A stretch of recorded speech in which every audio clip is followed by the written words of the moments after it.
ikaw lang ang laging matitira, ikaw lamang ang laging aliw sa buhay ko. Pag nariyan ka'y wala ng kalungkutan ko.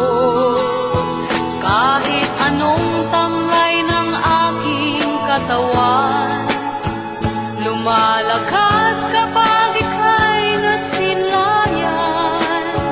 Ikaw lamang ang gamot sa mga sakit ko. Pag nariyan ka'y pawi ng sakit ng ulo.